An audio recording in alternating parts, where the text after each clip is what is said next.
న్యాయం కోసం సాక్షాత్తు సుప్రీంకోర్టు ప్రధాన న్యాయమూర్తే నాడు కన్నీళ్లు పెట్టుకున్నారు.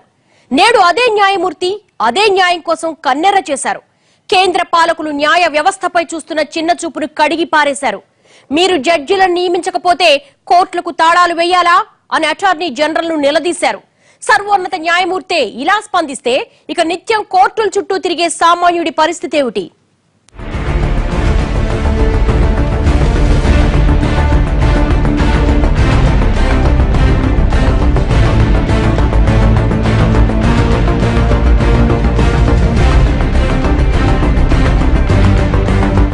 పేరుకు మాత్రం మనది ప్రపంచంలోనే అతిపెద్ద ప్రజాస్వామ్యం, కానీ తీరులో మాత్రం అత్యంత దుర్భరమైన జనస్వామ్యం.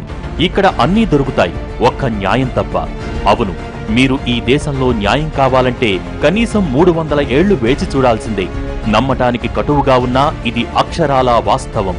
ఓ ప్రధాన న్యాయమూర్తి చెప్పిన అక్షర సత్యం: justice delayed is justice denied.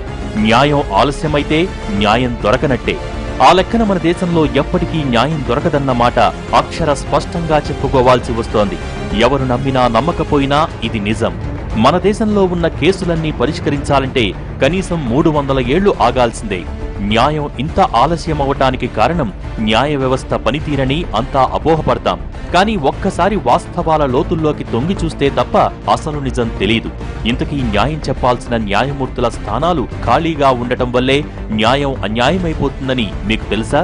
నాడు పీఠమెక్కగానే ప్రజలందరికీ సత్వర న్యాయం అందేలా చూస్తామని ఆర్భాటంగా ప్రకటించిన కేంద్ర పాలకులే ఇప్పుడు ఆ న్యాయానికి బ్రేకులేస్తున్నారన్న విషయం ఆలస్యంగా వెలుగులోకొచ్చింది. జడ్జీల నియామకాలు చేపట్టకుండా నియమాల మీనమేషాలు లెక్కిస్తున్న కేంద్రం తీరును సాక్షాత్తు సుప్రీంకోర్టు ప్రధాన న్యాయమూర్తే కడిగిపారేశారు. మీ నిర్లక్ష్య ధోరణితో న్యాయ వ్యవస్థనే స్తంభించేలా చేస్తారా అంటూ నిలదీశారు. న్యాయమూర్తుల బదిలీలు, నియామకాలకు సంబంధించిన ఫైళ్లను నెలల తరబడి పెండింగ్లోనే ఉంచేయటాన్ని తీవ్రంగా తప్పుపట్టారు.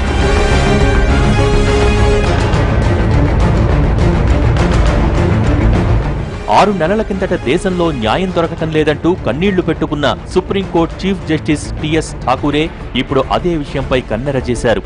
న్యాయమూర్తుల నియామకాల్లో జరుగుతున్న జాప్యంపై తీవ్రస్థాయిలో స్పందించారు.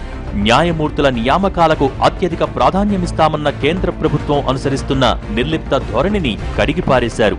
జడ్జీల బదిలీలు, నియామకాల ఫైళ్లను 9 నెలలుగా పెండింగ్లో పెట్టడంపై అటార్నీ జనరల్ పై ప్రశ్నల వర్షం కురిపించారు. న్యాయ వ్యవస్థను నాశనం చేయటమే మీ ఉద్దేశమా? న్యాయస్థానాలకు తాళాలు వేస్తారా అంటూ అటార్నీ జనరల్ ముకుల్ రోహత్గీని నిలదీశారు. న్యాయమూర్తులు లేక కర్ణాటక హైకోర్టులో ఒక ఫ్లోర్ మొత్తం మూతపడటాన్ని గుర్తు చేస్తూ మీరు ఆపినంత మాత్రాన న్యాయ వ్యవస్థ ఆగదంటూ ఘాటుగా స్పందించారు. అలహాబాద్ హైకోర్టుకు సంబంధించి న్యాయమూర్తుల నియామకాలపై జరుగుతున్న ఎడతెగని జాప్యాన్ని ప్రశ్నించారు. 9 నెలలుగా అపాయింట్మెంట్లు ఇవ్వకుండా కేంద్రం చోద్యం చూస్తోందంటూ విమర్శించారు. అలహాబాద్ హైకోర్టులో 83 మంది న్యాయమూర్తుల స్థానాలు ఖాళీగా ఉన్నాయి. వీటిలో నియామకాల కోసం కొలీజియం 18 మంది న్యాయమూర్తుల పేర్లను సిఫార్సు చేసింది. కానీ వాటిలో కేంద్రం మాత్రం 8 మందినే ఓకే చేసింది.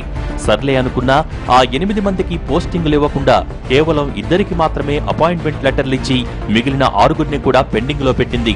అసలు 83 మంది న్యాయమూర్తుల్ని భర్తీ చేయాల్సిన చోట 2కి మాత్రమే అపాయింట్మెంట్ ఇస్తే ఇక దేశంలో న్యాయం ఎలా దొరుకుతుందని ప్రశ్నించారు. ఇప్పటికైనా ఈ ప్రక్రియను వేగవంతం చేయకుంటే పీఎంఓకి సమన్లు జారీ చేస్తామని ఘాటుగా హెచ్చరించారు సీజే ఠాకూర్. కొన్ని వందల వేకెన్సీస్ హైకోర్టులలో ఉన్నాయి, కొన్ని వేల వేకెన్సీస్ జిల్లా కోర్టులో ఉన్నాయి. దీనివల్ల లక్షల కోట్ల కేసులు పెండింగ్లో పడిపోతున్నాయి. దీనికి మార్గం ఏంటంటే మళ్ళీ పార్లమెంటు పూనుకొని సరిగ్గా చేసేటట్టు చేయాలి. కానీ ఈ లోపల ప్రస్తుతానికి ఇప్పుడు ఇచ్చిన పేర్లను ప్రభుత్వం ఆమోదించి పంపించేస్తే కానీ జడ్జీలు రారు. కాబట్టి ఆ పని అది కరెక్ట్ అయినా కాకపోయినా కొలీజియం సిస్టమ్ ఉన్నంత వరకు వాళ్ళకే పవర్ ఉంది. కాబట్టి వాళ్ళనన్నా పర్మిట్ చేసి అపాయింట్మెంట్ చేసే పనికి అడ్డం పడకూడదు. మనం తర్వాత ఆ సిస్టమ్ మార్చినప్పుడు ప్రభుత్వ ప్రమేయంతో చేయొచ్చు.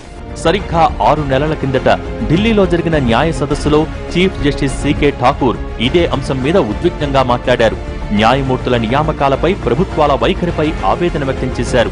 మోడీ లాంటి పాలకుడు ఉన్న ఈ దేశంలో ఈ వ్యవస్థ ఇప్పటికైనా మారాలని, న్యాయ వ్యవస్థలో సంస్కరణలు జరపకపోతే ఆ భారం మొత్తం న్యాయమూర్తులపైనే పడుతోందంటూ నిత్యం తాము మోస్తున్న కేసుల భారం గురించి కన్నీరు పెట్టుకున్నారు. People have spoken from this audience, this dais, in conferences, in seminars, debates in the parliament and all. But I think nothing really appears to be moving.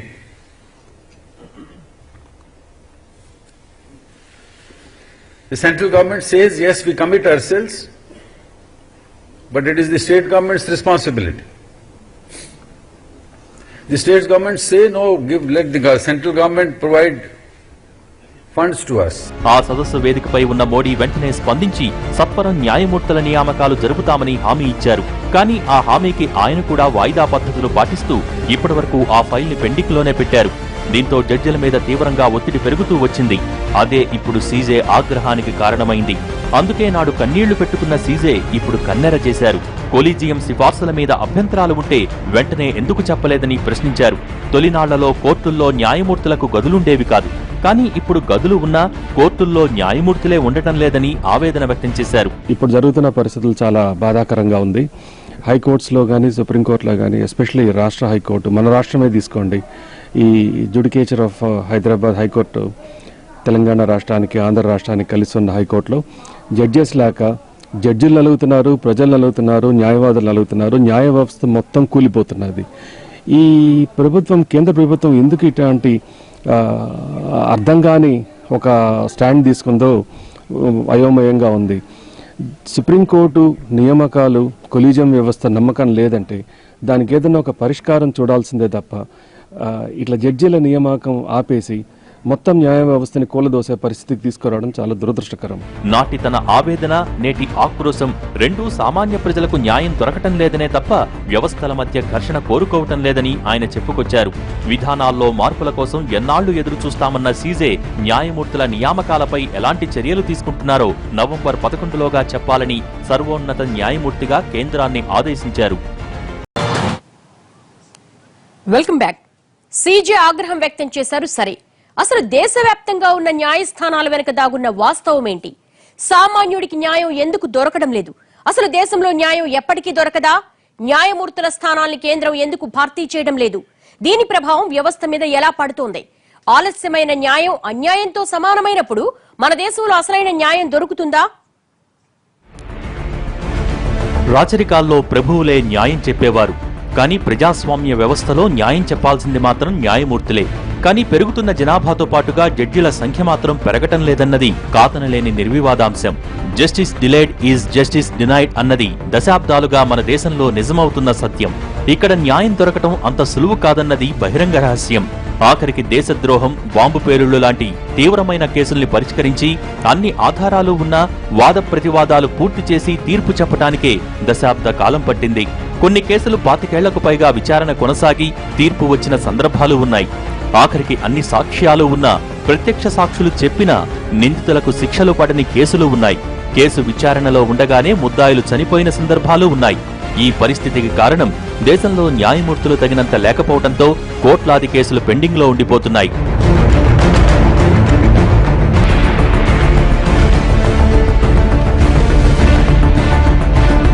ప్రస్తుతం సుప్రీంకోర్టులో పెండింగ్ లో ఉన్న కేసుల సంఖ్య 60,000కు పైమాటే.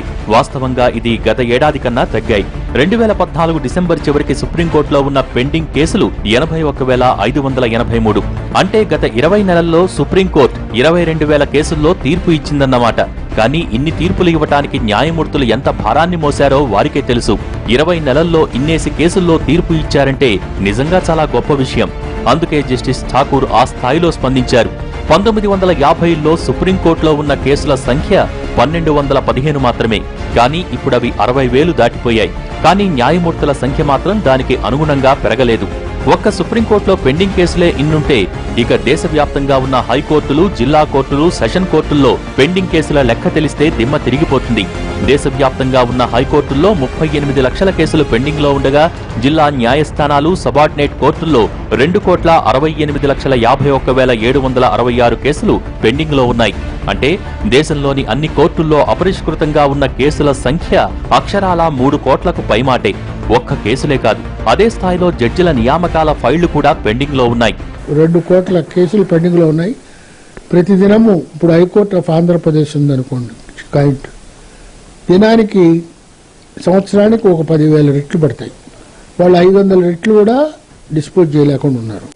అడ్మిషన్సే జరగటం లేదు. అంటే కేసును ప్రిలిమినరీగా తీసుకోవాలా హైకోర్టు పరిధిలోకి లేదా అనే విషయంలో రిట్లను అడ్మిషన్ కోర్టులలో అడ్మిషన్స్ కూడా పూర్తి కావటం లేదు.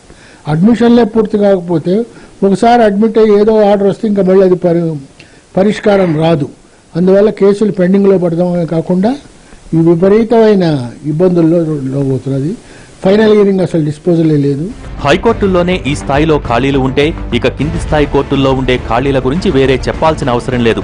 దేశవ్యాప్తంగా అన్ని కోర్టుల్లో ఉండాల్సిన మొత్తం జడ్జిల సంఖ్య 21,301. కానీ ఇప్పుడు దేశవ్యాప్తంగా ఉన్న జడ్జిల సంఖ్య 16,238 మాత్రమే. కానీ ప్రస్తుత దేశ జనాభా కేసుల భారానికి ఉండాల్సిన జడ్జిల సంఖ్య 40,000 మంది. అంటే న్యాయమూర్తుల కొరత ఏ స్థాయిలో ఉందో ఈ లెక్కలు చూస్తే అర్థమవుతోంది. ప్రస్తుత పరిస్థితుల్లో ఈ 3 కోట్ల పెండింగ్ కేసుల్ని ఒక్కో జడ్జ్ నిద్రాహారాలు మాని రోజుకో 100 చొప్పున తీర్పు ఇచ్చుకుంటూ వెళ్లినా కేసులన్నీ పరిష్కరించడానికి 100 ఏళ్లకు పైగానే పడుతుంది. కానీ ఏ ఒక్క కేసు విచారణ ఒక్క రోజులో పూర్తి చేయలేం. ఏళ్లకేళ్ల పాటు వాద ప్రతివాదాలతో అంతులేని వాయిదాలతో నడుస్తూనే ఉంటుంది. ఆ వాస్తవాలన్నీ దృష్టిలో పెట్టుకుని ఇప్పుడున్న 3 కోట్ల కేసులు పరిష్కరించాలంటే కనీసం 320 ఏళ్లు పడుతుందని ఏపీ హైకోర్టు జస్టిస్ వివి రావు గతంలో అభివర్ణించారు. అంతేకాదు మన దేశంలో ఉన్న క్రిమినల్ కేసులన్నీ దర్యాప్తు పూర్తి చేసి తీర్పులివ్వాలంటే కనీసం 466 ఏళ్లు పడుతుందని ఢిల్లీ హైకోర్టు మాజీ చీఫ్ జస్టిస్ ఏపీ షా 2009లోనే చెప్పుకొచ్చారు. ఆ లెక్కన ఇప్పటివరకు పెరిగిన కేసుల్ని కూడా పరిష్కరించాలంటే మరో 500 ఏళ్లు ఖచ్చితంగా పడుతుంది. ప్రపంచంలోనే ఎక్కువ కేసులు పెండింగ్ లో ఉన్న దేశం మనదే అని 2009లోనే నాటి ప్రధాని మన్మోహన్ సింగ్ అభివర్ణించారు. ఈ దుస్థితిని అధిగమించాలంటే కోర్టుల సంఖ్య పెంచాలన్నది ఆయన సూచన. కానీ అది ఇప్పటికీ అమలుకు నోచుకోవటం లేదు.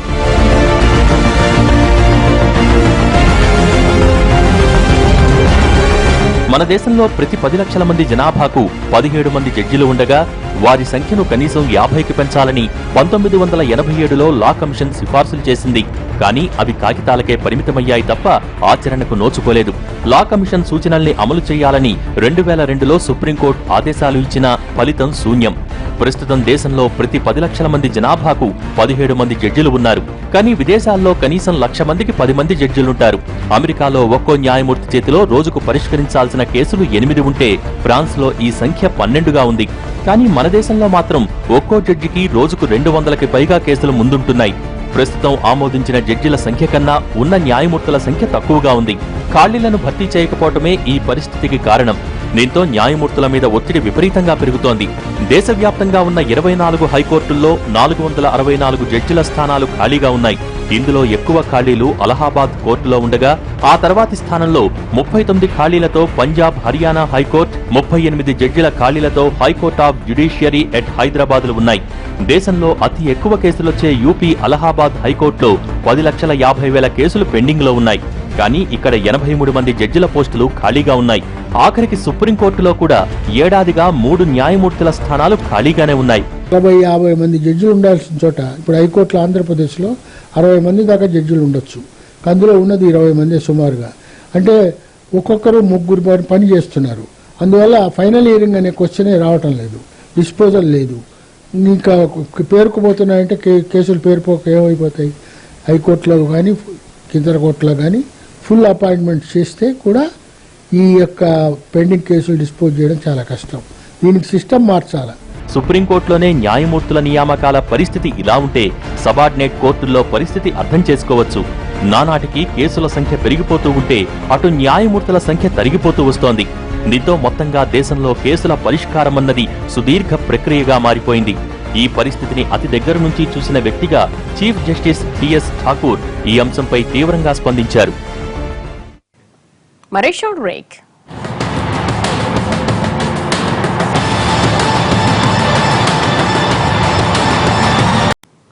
Welcome back. న్యాయం కోసం జడ్జిలే ఆక్రోశించాల్సి వచ్చిందెందుకు? కేంద్రం జడ్జిలు నియమించుకుంటే న్యాయం దొరుకుతుందా? నేరస్తులకు శిక్ష పడుతుందా? న్యాయమూర్తులు లేక విచారణ పూర్తి కాక జైళ్లలో మగ్గుతున్న రిమాండ్ ఖైదీలకు విముక్తి ఎప్పుడు? జడ్జిల నియామకాల్లో కేంద్రం నిర్లిప్తత వెనుక అసలు కారణమేమిటి? ప్రభుత్వ నిర్లక్ష్యాన్ని ప్రశ్నించిన న్యాయమూర్తి ఆగ్రహం దేశ న్యాయ వ్యవస్థపై పాలకుల నిర్లిప్తత ధోరణికి చరమగీతం పాడుతుందా? 100 మంది దోషులైనా చట్టానికి చిక్కకుండా తప్పించుకోవచ్చు కానీ ఒక్క నిర్దోషికి కూడా శిక్ష పడకూడదన్నది మన న్యాయ వ్యవస్థ నిత్యం ఉద్ఘాటించే ఉవాచ. కానీ వాస్తవం వేరేలా ఉంది. మన దేశంలో నేరం చేసిన వాళ్లు బెయిల్ మీద బయటకొచ్చి స్వేచ్ఛగా తిరుగుతుంటే నేరం చేశారో లేదో రుజువు కాకపోయినా కేవలం అండర్ ట్రయల్ కింద ఏళ్లకేళ్లు జైళ్లలో నరకయాతన అనుభవిస్తున్న సామాన్యుల దీనగాథలు పాలకులకు కనిపించడం లేదు. మన దేశంలో ఏ సివిల్ కేసైనా సరే కోర్టు మెట్లెక్కితే ఏళ్లపాటు కొనసాగాల్సిందే. సివిల్ కేసుల విచారణలో ఆస్తి, పరువు నష్టాల వరకే ఉంటుంది. కానీ క్రిమినల్ కేసుల్లో కూడా ఇలాగే ఏళ్లకేళ్లు విచారణ సాగుతుంటే ఆ కేసుల్లో ముద్దాయిలుగా ఉన్న వాళ్లు అండర్ ట్రయల్ ఖైదీలుగా జైళ్లలో మగ్గిపోవాల్సిందే. ఒక చిన్న కేసులో అరెస్టై ఏళ్లపాటు విచారణ పూర్తి కాక లక్షల మంది ఖైదీలు జైళ్లలో మగ్గిపోతున్నారు. ఏదైనా ఒక క్రిమినల్ కేసులో అనుమానితుణ్ణి పోలీసులు అదుపులోకి తీసుకుని అతనిపై ఛార్జిషీట్ నమోదు చేస్తే ఇక అతని జీవితం అయిపోయినట్టే. అరెస్టు చేసిన తర్వాత సదరు వ్యక్తిని కోర్టులో మెజిస్ట్రేట్ ముందు హాజరుపరుస్తారు. కేసు తీవ్రతను బట్టి ఆ వ్యక్తిని ముద్దాయిగా భావిస్తూ కోర్టు జ్యుడిషియరీ రిమాండ్ విధిస్తుంది. క్రిమినల్ కేసుల్లో ఎక్కువగా 14 రోజుల రిమాండ్ విధిస్తారు. అయితే రిమాండ్ పూర్తయ్యేలోగా కేసుకు సంబంధించిన ఆధారాలు పోలీసులు సేకరించి కోర్టుకు సమర్పించాలి. ఆపై విచారణ కొనసాగుతుంది. కేసులో ముద్దాయిగా ఉన్న వ్యక్తి తన స్తోమతను బట్టి బెయిల్ తెచ్చుకునే వీలుంటుంది. కానీ అందుకు ఒకరు లేదా ఇద్దరు వ్యక్తులను పూచీకత్తుగా ఉంచాలి. కొన్ని అంశాల్లో కొంత నగదును పూచీకత్తుగా ఉంచి బెయిల్ పొందవచ్చు. కానీ మన దేశంలో కూటికే గతిలేని చాలా మంది ఇలాంటి కేసుల్లో ఇరుక్కుని బెయిల్ తెచ్చుకోవటానికి డబ్బుల్లేక దేశవ్యాప్తంగా ఉన్న 1387 జైళ్లలో ఏళ్లకేళ్లుగా మగ్గుతున్న అండర్ ట్రయల్ ఖైదీల సంఖ్య 2,85,000.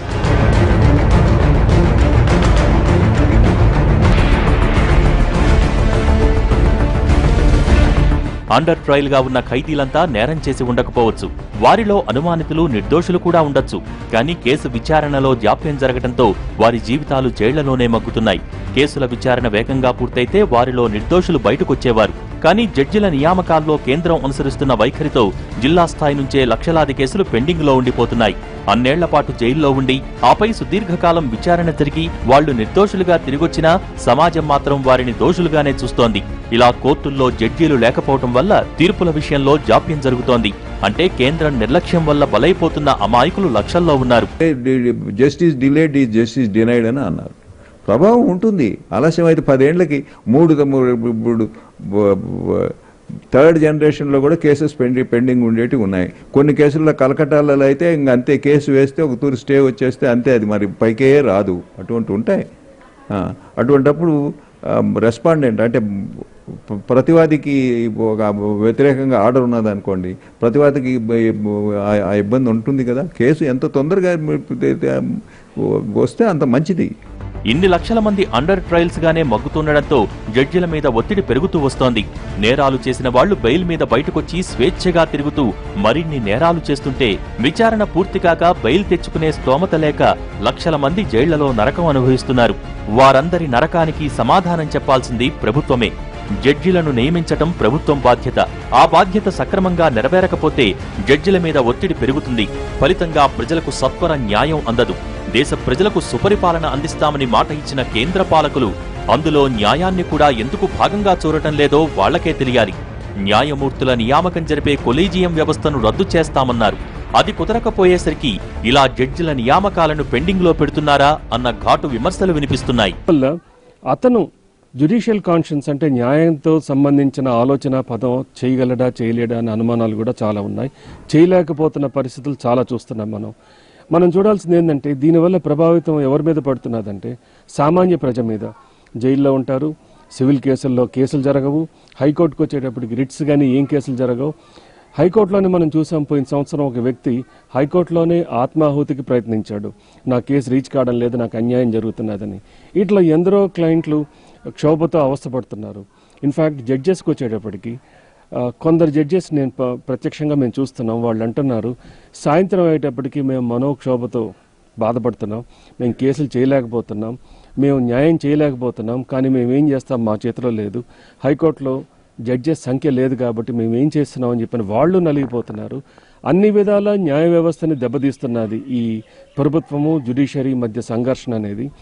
100 మంది దోషులు శిక్ష పడకుండా చట్టం నుంచి తప్పించుకోవచ్చు, కానీ ఒక నిర్దోషికి శిక్ష వేయకూడదన్నది చట్టం చెబుతున్న మాట. కానీ విచారణలో జరుగుతున్న జాప్యం వల్ల చాలా మంది నిర్దోషులు కూడా ఏళ్లకేళ్ల పాటు జైలు శిక్షలు అనుభవించాల్సి వస్తోంది. దోషులు అండర్ ట్రయల్ గా జైల్లో ఉన్న కాలాన్ని కూడా శిక్షాకాలంగా పరిగణించాలి. కానీ అలా చాలా చోట్ల జరగటం లేదు. నిజానికి నేరం చేశాడో లేదో నిర్ధారణ కాని అండర్ ట్రయల్ ఖైదీలను కూడా నేరస్తులు శిక్షలు అనుభవించే జైళ్లలోనే ఉంచాల్సి వస్తోంది. నిజానికి ఇది రాజ్యాంగం ఒక వ్యక్తికి కల్పించిన హక్కులకు భంగం కలిగించే అంశం. కానీ దీన్నెవరూ పట్టించుకోరు, ఎవరూ నిలదీయరు. ఎందుకంటే చట్టాన్ని నిలదీసేంత స్తోమత ఆ సామాన్య ముద్దాయికి ఉండదు. డబ్బులున్నవాడు చట్టాన్ని తన చుట్టంగా మార్చేసుకుంటూ నేరాల మీద నేరాలు చేస్తూనే ఉన్నాడు. కానీ నిరుపేద ఖైదీలు మాత్రం చేయని తప్పుకు ఏళ్లకేళ్లు శిక్షలు అనుభవిస్తూనే ఉన్నారు.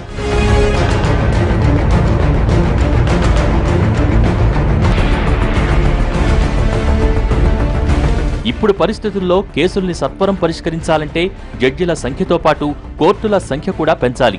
రిటైర్డ్ జడ్జీలను అడ్హక్ జడ్జీలుగా నియమించే ఆర్టికల్ 224A ప్రయోగించి విచారణ వేగవంతం చేయొచ్చు. వీరితో 5 ఏళ్లలో అప్పీల్ జరగని క్రిమినల్ కేసుల్ని విచారణ చేపట్టవచ్చు. కొలీజియం మీద ఆంక్షలు ఎత్తేస్తే మరింత సమర్థవంతంగా న్యాయమూర్తుల నియామకాలు జరిగే అవకాశం ఉంటుంది. అన్నింటికన్నా ముఖ్యంగా ముందు కేంద్రం జడ్జిల ఖాళీలను భర్తీ చేస్తే కనీసం సమీప భవిష్యత్తులో అయినా సామాన్యుడికి న్యాయం అందుతుంది. లేదంటే న్యాయానికే తీరని అన్యాయం జరుగుతుంది.